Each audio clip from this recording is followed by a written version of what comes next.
आत्मने प्रणतक्लेशनाशाय गोविन्दाय नमो नमः। कृष्णाय वासुदेवाय देवकीनन्दनाय च नन्दगोपकुमाराय गोविन्दाय नमो नमः। श्री सीतानाथ समारंभं रामानंदार्य मध्यमाम् अस्मदाचार्यपर्यन्तं वन्दे गुरुपरम्परां। पवनतनय संकटहरण मंगलमूर्तिरूप राम लखन सीता सहित हृदय बसहु सुरभूप सियावर रामचंद्र की जय। हरि ओम तत्सत्। परमात्मने नमः। कथा आले से भक्तमाळनी एमां बतावे छे श्री सुखानंदजीनुं चरित्र।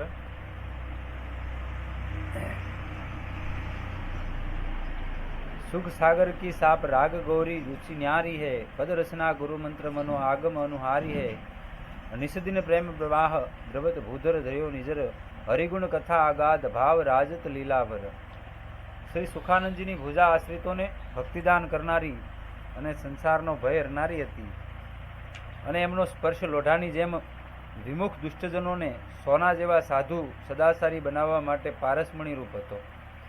તેઓ પોતે રચેલા પદોમાં સુખસાગર લખતા હતા અને ગૌરી રાગમાં તેમની અપાર પ્રીતિ હતી ને તેમના દ્વારા રચવામાં આવેલા પદ ગુરુમંત્રની તુલના કરતા હતા તથા તેમની રચના શાસ્ત્ર સંમત હતી અને તેમના હૃદયમાં નિરંતર પ્રેમનો પ્રવાહ વહેતો રહેતો હતો। સંત યા કવિ કાવ્યોની રચના તો ઘણા બધા કરી શકતા હોય, પણ જેને જેમ સેમ કાવ્યની રચના કરવી અને શાસ્ત્ર સંબંધ એ તો કોઈ વિરલ મહાપુરુષો જ હોય ને। એમાંના એક આ સુખાનંદજી મહારાજ હતા કે જેને શાસ્ત્રને પ્રમાણિત વસ્તુ સંસારની આગળ મૂકતા થાય। અમુક આપણે આ ગંગાસ્થિતિ પાનભાઈની વાણી છે, આપણે એમ કે ભાઈ પદ છે, રચના છે, પણ એક એક એનું 52 જે ભજન છે એ 52 ભજનો અમે શાસ્ત્રની આરે પ્રમાણિત કરી લેવાની છૂટી, કેમ કે પ્રમાણ સાથે છે અને શાસ્ત્રની વિરુદ્ધમાં ન હોય ક્યારે। હા, આપણા ગામડાની ભાષામાં છે એટલે આપણને એમ લાગે ગામડી ભાષા છે, ગુજરાતી ભાષા કાઠિયાવાડી ભાષામાં લખેલી છે, પણ એનો સાર તમે લઈ લો તો એ શાસ્ત્ર સંમત જ હોય, શાસ્ત્રની બહાર ન હોય। એમ સમજાવવાની શૈલી અલગ અલગ હોય પણ એની વિરુદ્ધમાં ન જતું હોય। અને તેમના નેત્રોમાંથી સતત એવા અશ્રુપાત થતો રહેતો હતો કે જાણે પર્વત પરથી ઝરણાનો પ્રવાહ વહી રહ્યો છે। ભગવાનના અનંત ગુણ કથા તથા લીલાથી પરિપૂર્ણ તેમનું અનંત લલાટ અત્યંત સુશોભિત લાગતું હતું અને તેઓ સંત સમુદાય રૂપી કમલવનનું પોષણ કરવા માટે સૂર્ય તથા અત્યંત નિર્મળ સરસ તથા અમૃતના સરોવર જેવા હતા। શ્રી સુખાનંદજીનો જન્મ ઉજ્જૈન પાસેના કિરીટપુર નામક સ્થાન પર શ્રી સીતા નવમીના દિવસે થયો હતો। સીતા નવમીના દિવસે। હવે આ વાત તો આપણે ન કરાય, પણ હવે આ તેદું નહીં ખબર હતી કે ભાઈ સીતાનવમી આવે છે ને આપણે અહીંયા લગભગ ઘણું ઘટી ગયા એમ કહેવાય ને। આ યુગનો ઘણું બધું ઘટી ગયા કહેવાય।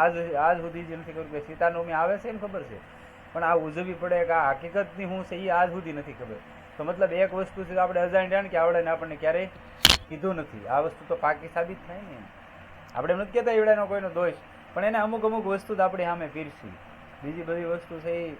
અને અમુક વસ્તુ તમે જોજો જે પહેલા જેના વક્તાઓ હતા એ શું કરતા કે ભાઈ અમુક વસ્તુ ખુલ્લી કહેવું તો કાલે આ બધા એમાં લાગી જાય, ભાઈ આપણે શું કરવાનું, આવડા એને બાંધી મુઠ્ઠી કરીને હાલતા। આજે એવો પ્રસિદ્ધ એવો પ્રણાલી આજે એવી ચાલે છે, નહીંતર આમાં કોઈનો અધિકાર છે ને અધિકાર નથી ને એવું નથી, આમાં બધાયનો અધિકાર અને ભક્તિ માર્ગમાં સમાન કીધેલા છે બધાને। તમે કાલે જોઈ ગયા ઓલા સેન ભગત નાઈનું ચરિત્ર, આગળ ધનાજીનું ચરિત્ર, ક્યાં જ્ઞાતિ જાતિનો ભેદ ક્યાંય ને મહાપુરુષો બતાવતા।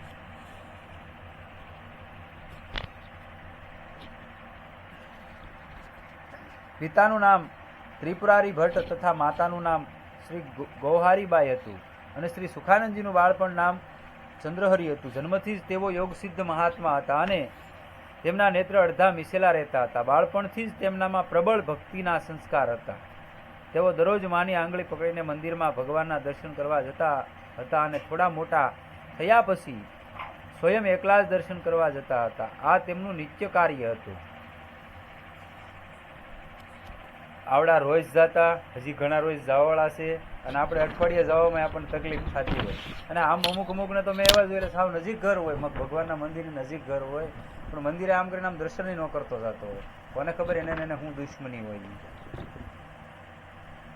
તમે આખા ગામે થઈને પ્રેમથી એને બેહાર્યા છે, એમાં મૂર્તિમાં પ્રતિષ્ઠા કરી છે, પ્રાણ પૂર્યો છે, તો ભલામણા નીકળો તો મસ્તક તો નમાવો. એ આખા જગતનું સંચાલન કરવા વાળો જગદીશ્વર છે.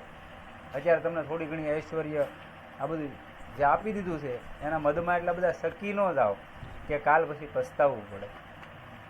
આ વસ્તુ પાકી છે. તમે આજ માનો, કાલે માનો, પણ માનવું તો પડશે. હાલત ક્યારે કેવો સમય નિર્માણ થઈ જાય ખબર નથી. ઈશ્વર વગર તમારું બીજો કોઈ રસ્તો જ નથી. તમે જોઈ લેજો, તપાસ કરી લેજો. એટલે જ મહાપુરુષોને કરે હરિ અનંત, હરિ કથા અનંત. હનુમાનજી મહારાજ અહીંયા ક્યાં સુધી રોકાવાના ખબર?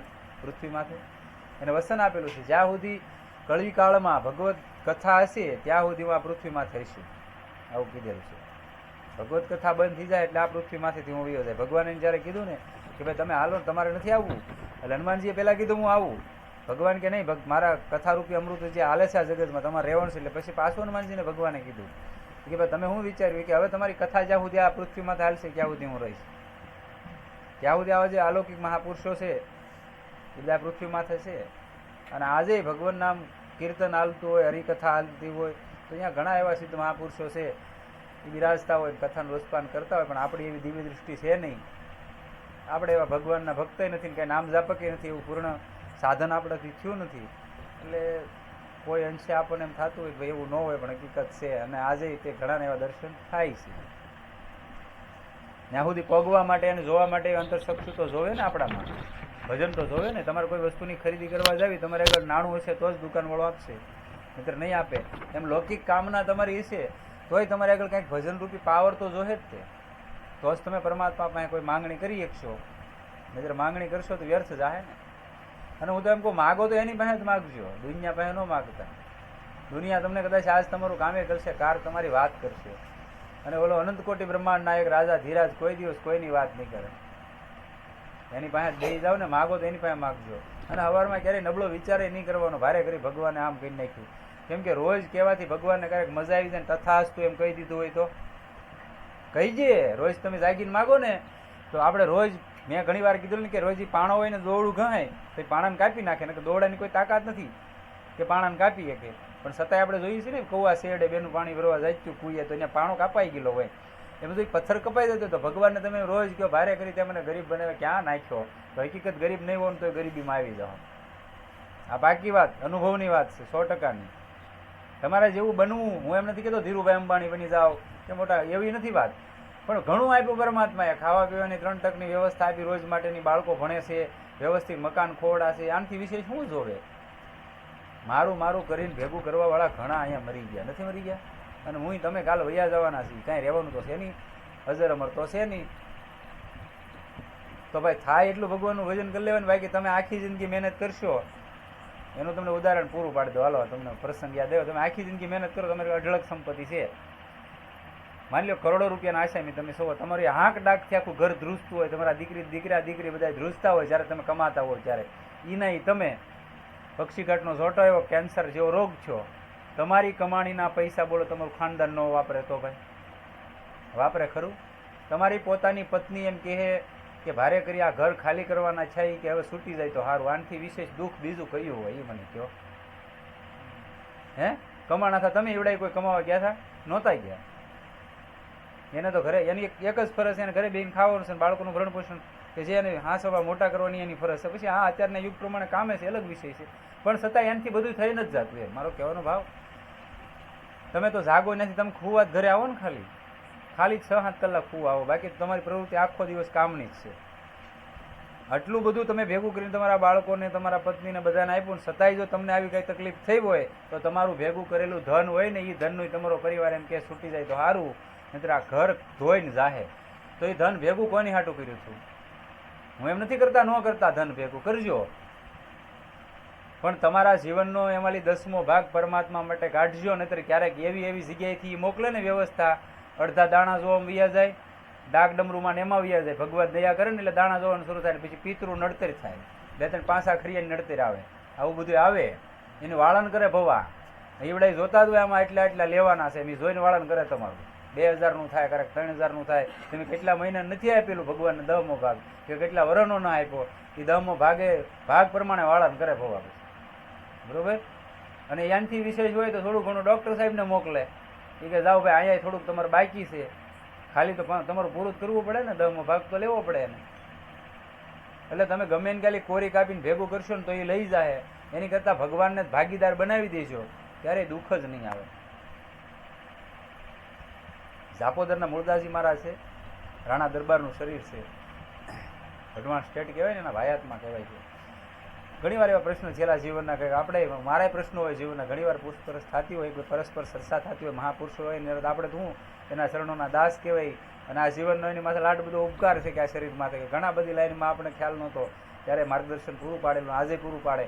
એ મહાપુરુષને પૂછવાનું છેલ્લું કે ભાઈ હારી એટલી કમાણી કરવા છતાં આપણા અંદર ઘણી બધી ઉત્કંઠા હોય કે કોકની મદદ કરવી, આ કરવું તે કરવું, પણ ભગવાન અમને એવી વ્યવસ્થા કેમ નથી આપતો? ત્યારે મહાપુરુષના શબ્દો એ હતા કે ભગવાનને ભાગીદાર બનાવી દો, તમારો પાર્ટનર ભગવાનને બનાવી દો.